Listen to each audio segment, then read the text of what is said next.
Nick Wittgren hits 2 straight batters as Cleveland Indians fall to Cubs, 6-5, for 7th straight loss. Cleveland, Ohio. Francisco Lindor drove in 4 runs from the leadoff spot. Carlos Carrasco turned in another good start and Tyler Naquin went 4-for-4. It didn't matter as the Indians lost to the Cubs, 6-5, in walk-off fashion Tuesday night at Wrigley Field to extend their losing streak to 7 games. It is the first time they've lost 7 straight since 2013. Nick Wittgren hit Wilson Contreras to load the bases with 1 out in the 9th. Then he hit Cameron Maybin to push across Chris Bryant with the winning run. Could the Indians possibly play themselves out of the postseason? It would be difficult. They entered the game with a 98.8% chance of making the postseason, but with 12 games left they keep tempting fate. The loss dropped the Indians to 6 games behind the White Sox in the AL Central and into sole possession of the 8th and final postseason position. Seattle trailed them by 4 games and Detroit by 4.5. Wittgren said he was pitching inside to Contreras and Maybin to try and induce a double play. "We fight, we get back into games and then I pull a stunt like this today and that's absolutely unacceptable for me," said Wittgren. "You got to compete and make them try to freaking put the ball in play. I guarantee you will turn it around." Lindor pulled the Indians into a 5-5 tie with a 2-run homer in the 9th off Jeremy Jeffress. But the Cubs came right back against Oliver Perez, 1-1, and Wittgren. Perez, making his first appearance in 7 days, walked Bryant with 1 out. Anthony Rizzo followed with a single to center to move Bryant to third. On came Wittgren and out went the Indians. "I would say there's pressure," said Lindor. "Yeah, there's pressure. We're humans. We see how many games we have left, we see the scoreboards. Yeah, definitely there's pressure, but that's the beauty of the game. We're going to go through times when we're going to have a lot of pressure and face a lot of adversity. It's how we handle it. If we handle this the right way and we're the team that plays the game the right way, supports each other, backs each other up, then we're going to be in the postseason. If we don't play hard on a daily basis and prepare to come out here and win, whether we win or not, we don't deserve to be in the postseason." The Cubs took a 4-3 lead in the 7th. James Karinchak, the Wild Thing, walked Bryant with 1 out in 7th. Then he gave up a single to Rizzo and a sacrifice fly to Contreras to break a 3-3 tie.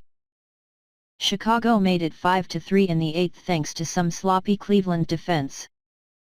Phil Maton hit Javier Baez to start the inning. Maton struck out Jason Hayward, but Baez stole second and went all the way home on catcher Sandy Leon's throwing error.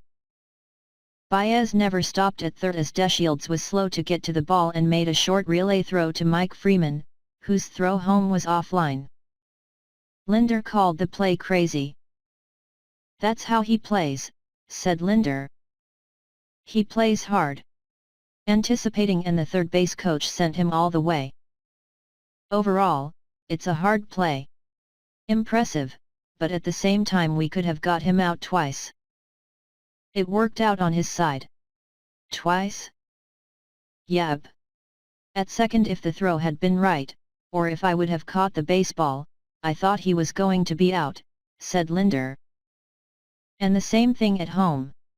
It would have been the same thing," said acting manager Sandy Alomar. "What happened was Frankie tipped the ball and slowed it down to the point that by the time Delino got it, it was almost like a base hit up the middle.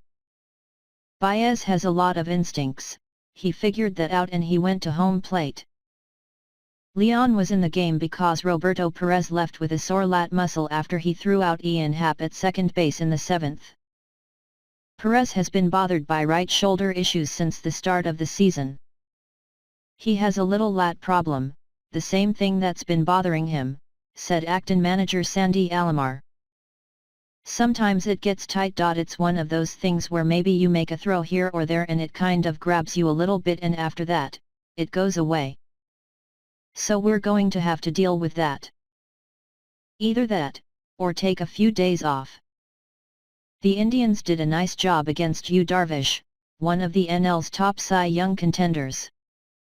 They reached him for 3 runs on 9 hits, including 5 doubles. Carrasco allowed 3 runs on 8 hits in 6 innings. He has allowed just 5 earned runs over his last 4 starts for a 1.80 ERA. He left after 6 innings because of tightness in his calf. I felt it in the 5th inning and in the 6th inning when I went to cover first, said Carrasco. I didn't want to make it worse. The Indians took a 2-1 lead in the 3rd. Josh Naylor opened the inning with a double to right. It was his first extra base hit since he came over from San Diego in the Mike Clevinger deal on August 31. DeShields bunted him to third and Naylor continued home when Bryant threw wildly past first on the bunt.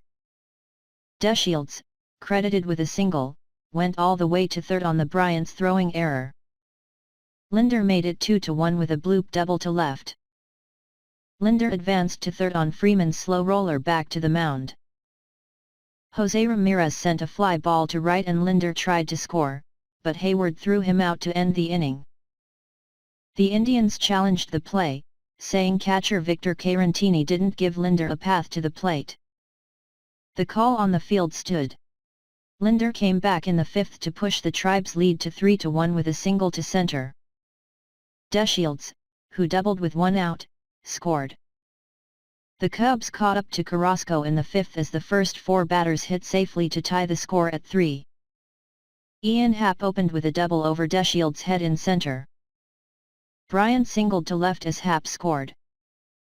Naylor seemed to have a beat on the ball, but let it drop in front of him. He had a chance to get Happ at the plate, but airmailed a throw to the backstop as Bryant went to second. Rizzo lined another double to the wall in center to tie it. Contreras singled to right as Rizzo stopped at third. Contreras made an ill-advised attempt to get to second and was thrown out on 9-3-6 relay. Baez gave the Cubs a 1-0 lead in the 2nd with a 1-out homer. Jason Kipnis added a 2-out single, but Carrasco ended the inning without further trouble.